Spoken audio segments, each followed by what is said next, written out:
আসসালামু আলাইকুম। তো ভিডিওটি শুরু করার আগে সংক্ষিপ্তভাবে আগে বলেন এই ভিডিওটা কিসের উপর। ভিডিওটা হচ্ছে অনেকেই রয়েছেন যে ফাইবারে ইংলিশ টেস্ট দিতে পারেন না, তো ইংলিশ টেস্ট দিতে না পারার জন্য আপনার গিগটা পাবলিশ করতে পারেন না এবং আপনারা কি করেন অনেক ভিডিও দেখেন যে কিভাবে ইংলিশ টেস্ট না দিয়ে আপনার গিগ পাবলিশ করা যায়। তো আজকের ভিডিওতে আমি এটা আলোচনা করব যে ইংলিশ টেস্ট না দিয়ে স্কিপ করে আপনার গিগ যদি পাবলিশ করেন তাহলে সেক্ষেত্রে কি হতে পারে। ঠিক আছে, তো দেখুন, যারা একদম নতুন আছেন বা যারা এই পর্যায়ে এসেছেন, আপনি যখন গিগ তৈরি করেন গিগের প্রথমত হচ্ছে ওভারভিউ দেন, তারপর প্রাইজিং দেন, তারপর ডেসক্রিপশন এফএকিউ দেন, তারপর রিকোয়ারমেন্ট দেন, তারপর গ্যালারি কমপ্লিট করেন, তারপর সর্বশেষ 6 নম্বর স্টেপ আসে আমাদের গিগ পাবলিশ করা। এই জায়গায় আসার পর দেখুন পাবলিশ অপশনটা আমাদের হাইড আছে। আমরা ইচ্ছে করলে এই গিগটা এখান থেকে পাবলিশ করতে পারবো না, আমাদেরকে একটা ইংরেজি টেস্ট এইখানে দিতে হবে। তো এই টেস্ট দেওয়াটা অনেক হার্ড, এইখানে পাস করাটা খুবই কষ্ট, অনেকে এখানে পাস করতে পারেন না, এই জন্য অনেকেই বিকল্প ওয়ে খুঁজেন। নর্মালি আপনাকে কি করতে হবে, এইখানে টেস্ট দিতে হবে।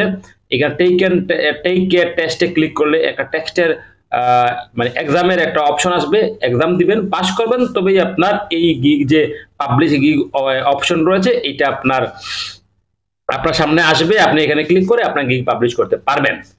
কিন্তু এই টেস্ট না দিয়ে কিভাবে আপনার গিগ পাবলিশ করবেন এবং আপনার কি হতে পারে, আমরা যদি একটু ইউটিউবে যাই, ইউটিউবে আসার পর আপনি যদি এইখানে সার্চ করেন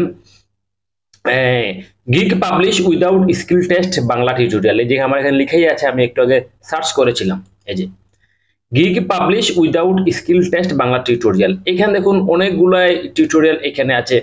ফাইবারে কোনো প্রকার স্কিল টেস্ট না দিয়ে গিগ পাবলিশ করুন, হ্যাঁ, কিভাবে ফাইবারে স্কিল টেস্ট না দিয়ে গিগ পাবলিশ করতে পারবেন, ফাইবারে গিগ পাবলিশ করুন টেস্ট ছাড়াই, হ্যাঁ। তারপর দেখুন এখানে how to publish fibre gig without test 2023। এইখানে দেখুন অনেক ভিডিও আছে, অনেক অনেক ভিডিও আছে এইখানে যে স্কিল টেস্ট না দিয়ে কিভাবে আপনার গিগকে আপনি পাবলিশ করবেন। তো বিষয়টা হচ্ছে তারা কিভাবে করে, এই যে ভিডিওগুলো আছে এই ভিডিওগুলো দেখলে আপনি দেখবেন ওনারা এইভাবে দেখাচ্ছেন যে আপনি এইখানে আসছেন, আসার পরে যে পাবলিকে আপনি টেস্ট না দিয়ে বা পাবলিশ না করে আপনি সরাসরি ওভারভিউতে চলে আসলেন। আসার পর এই যে আমাদের ক্যাটাগরি, আর এই বিষয়টা হচ্ছে আমাদের গিগের মেইন বিষয়, এই ভুল ক্যাটাগরি সিলেক্ট করলে কখনোই আমি কাজ পাবো না। ঠিক আছে, এখন তারা কি করেন, এই যে ক্যাটাগরি দেখুন আমার এই গিগটা হচ্ছে গিয়ে আপনার ডিজিটাল মার্কেটিং ক্যাটাগরির এবং সাব ক্যাটাগরি হচ্ছে গিয়ে সোশ্যাল মিডিয়া মার্কেটিং। এখন ওই যে ভিডিওগুলো আমি দেখিয়েছি ওই ভিডিওতে ওনারা দেখিয়েছেন এইভাবে যে আপনি এইখানে আসবেন, আসার পর আপনার ক্যাটাগরি চেঞ্জ করবেন, সাব ক্যাটাগরি চেঞ্জ করবেন। কেন করবেন, দেখুন সব ধরনের গিগে, সব ক্যাটাগরির গিগে কিন্তু টেস্ট চায় না। Digital marketing, graphics design, web development এই ধরনের কিছু গিগে আপনার টেস্ট দিতে হয়। অনেক ক্যাটাগরি আছে যেই ক্যাটাগরিগুলোতে আপনি গিগ পাবলিশ করতে গেলে আপনার টেস্ট চাইবে না। তো এই ভিডিওগুলোতে দেখানো হয় যে আপনি এইখানে আসলেন, ধরেন আমার এটা ডিজিটাল মার্কেটিং ক্যাটাগরি, আমি কি করলাম এইখানে এসে আমি এখানে যে ক্যাটাগরিগুলোতে টেস্ট চায় না আমি সেই ক্যাটাগরিগুলো এখানে সিলেক্ট করে দিলাম। ঠিক আছে, যে ক্যাটাগরিগুলোতে টেস্ট চায় না আমি সেই ক্যাটাগরি এখান থেকে সিলেক্ট করে দিলাম। আমি জানি না কোনটাতে টেস্ট চায় না, ফর এক্সাম্পল ধরেন এখানে ডাটা আছে, ডাটা ক্যাটাগরি, এটাতে টেস্ট চাইবে না, আমি এখানে ডাটা সিলেক্ট করে দিয়ে দিলাম। আমি দিচ্ছি না, আপনাদেরকে বুঝাচ্ছি। তারপর হচ্ছে এখান থেকে সাব ক্যাটাগরিটাও আমি চেঞ্জ করে দিলাম, যে সাব ক্যাটাগরি দিয়ে আপনার টেস্ট চাইবে না এরকম একটা সাব ক্যাটাগরি আমি দিয়ে দিলাম। দিয়ে দেওয়ার পর আমি আবার এখানে ক্লিক করে পাবলিশে চলে আসবো।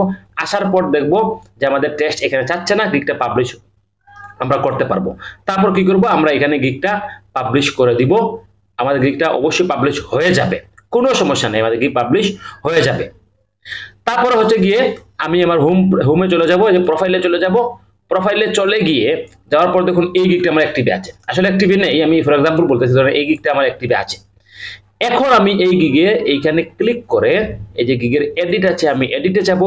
এডিটে যাওয়ার পর দেখুন এইখানে আমি আগে যে ক্যাটাগরি দিয়েছিলাম ওইটা আবার চেঞ্জ করব, যেহেতু আমার এই গিগটা বর্তমানে কিন্তু পাবলিশ করা আছে। এখন আমি কি করব, ওইখানে গিয়ে আবার আমি আমার যে পুনরায় যা দেওয়ার কথা, মানে ডিজিটাল মার্কেটিং দেওয়ার কথা, আমি এখানে ডিজিটাল মার্কেটিং দিব। এখানে আমার যে ক্যাটাগরি গুলো দেওয়া আছে আমি সেগুলো ঠিকঠাক করে ফেলবো, আর আমার গিগ তো পাবলিশে আছেই। এখন আমার গিগের কি হয়ে গেল, আমার গিগের ক্যাটাগরিটা অরিজিনাল ক্যাটাগরি হয়ে গেল। তো এইভাবেই অনেক ভিডিও আছে এবং এই ভিডিওগুলো দেখে অনেকেই এইভাবে গিগ তৈরি করেন। কথা হচ্ছে এইটা আপনি জানেন, ফাইবার কি এটা জানে না? যে এইভাবে গিগ ক্যাটাগরি চেঞ্জ করা যায়। আপনি যেহেতু জানেন, আমি যেহেতু জানি, এটা ফাইবারও জানে। মোট কথা হচ্ছে আপনি কোনো অবস্থায় এইভাবে গিগের ক্যাটাগরি চেঞ্জ করে আপনার গিগকে পাবলিশ করবেন না। যদি এইভাবে গিগের ক্যাটাগরি চেঞ্জ করে আপনি আপনার গিগকে পাবলিশ করেন, তবে আপনার গিগ র্যাঙ্ক হারাবে, আপনার গিগ র্যাঙ্কে থাকবে না। ফাইবার এই বিষয়গুলা, ফাইবারের যে অ্যালগোরিদম রয়েছে, ফাইবারের যে রোবোটিক সিস্টেম রয়েছে, এই ফাইবারের অ্যালগোরিদম বা রোবোটিক যে সিস্টেম, এটা এতটা আপডেট, প্রচুর পরিমাণ আপডেট, ঠিক আছে। ফাইবার সেটা ক্যাচ করতে পারবে যে আপনি ক্যাটাগরি চেঞ্জ করেছেন। তো এই জন্য আপনি যেটা করবেন, কষ্ট করে আপনি কি করবেন, ফাইবারের এক্সামটা দিয়ে দিবেন। এই যে এখন পাবলিশে আসার পর যখন আপনি টেস্ট চাইবে, এক্সাম চাইবে, আপনি কি করবেন, এক্সামটা দিয়ে দিবেন। এইভাবে আপনি স্কিপ না করে, ঠিক আছে, এত চালাকি করার কোনো প্রয়োজন নাই। এখন আপনি যদি এক্সাম দিতে না পারেন, তাহলে সেই ক্ষেত্রে কি করবেন? আপনি যদি এক্সাম দিতে না পারেন, তাহলে আপনি যেটা করেন, হ্যাঁ, এখানে ভালো ভালো কিছু ভিডিও আছে যেগুলো হচ্ছে গিয়ে আপনার, এই যে আমরা যদি এখানে সার্চ করি ফাইবার ফাইবার ইংলিশ টেস্ট, হ্যাঁ, ফাইবার ইংলিশ টেস্ট, আপনারা যদি এখন এখানে ফাইবার ইংলিশ টেস্ট লিখে দেন, কিছু ভিডিও দেখবেন, আপনি পাবেন কিভাবে টেস্ট দিতে হয়, সেই ট্রিক্সগুলো দেখিয়ে দিয়েছে। আপনি সেই ভিডিওগুলো দেখুন, সেই ভিডিওগুলো দেখে এইখান থেকে কৌশল শিখে আপনি ফাইবারের এক্সাম দিন, টেস্ট দিন, কিন্তু স্কিপ করবেন না।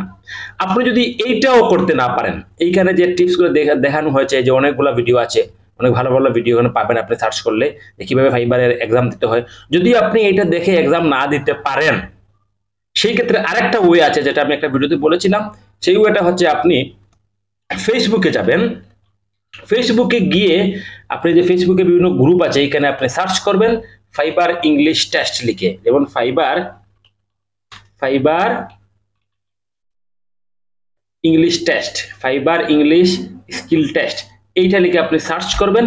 সার্চ করার পর এইখানে অনেকগুলা গ্রুপস পাবেন, এই গ্রুপগুলোতে আপনি যাবেন, যাওয়ার পর দেখবেন এই যে গ্রুপগুলো আপনি ভিজিট করবেন।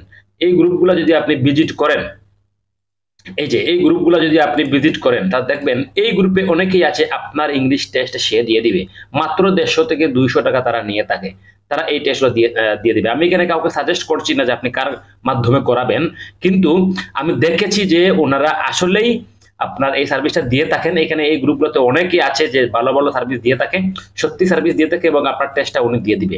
কিভাবে দিবে? সে কি করবে, অ্যানিডেক্স এর মাধ্যমে অথবা গুগল মিটের মাধ্যমে, হ্যাঁ, টিম ভিউয়ারের মাধ্যমে, যেভাবেই হোক সে আপনার পিসির অ্যাক্সেস দিবে, নিয়ে আপনার টেস্টটা দিয়ে দিবে। এবং তারা টেস্ট দিলে তারা অবশ্যই পাস করে, কারণ তারা এই বিষয়ে যে এক্সপার্ট, কিভাবে টেস্ট দিয়ে পাস করতে হয় তাদের জানা আছে। তো আপনি তাদেরকেই দিয়ে যে টেস্ট দেওয়াবেন, আমি সেটা বলছি না। আমি বলছি যে আপনি ভিডিও সার্চ করবেন, কিভাবে ফাইবারের টেস্ট দিতে হয়, এই ট্রিক্স শিখবেন, শিখার পর আপনি নিজেই পরীক্ষা দিবেন। যদি আপনি না পারেন, তবে আপনি এই গ্রুপগুলো থেকে তাদেরকে হায়ার করবেন, টেস্ট দিবেন। তবুও আপনি ফাইবারের এই যে টেস্ট স্কিপ করে অন্য কোনো ওয়ে ব্যবহার করে গিগ পাবলিশ করবেন না। এতে করে আপনার নিজেরই ক্ষতি হবে, আপনার গিগের র্যাঙ্ক হারাবে, আপনি ফাইবারে কাজ পাবেন না, এবং বেশি দিন আপনি ফ্রিল্যান্সিং এ টিকতে পারবেন না। তো আজকের ভিডিওটি এই পর্যন্ত। আশা করি আপনারা সামান্য হলেও উপকৃত হয়েছেন। আসসালামু আলাইকুম।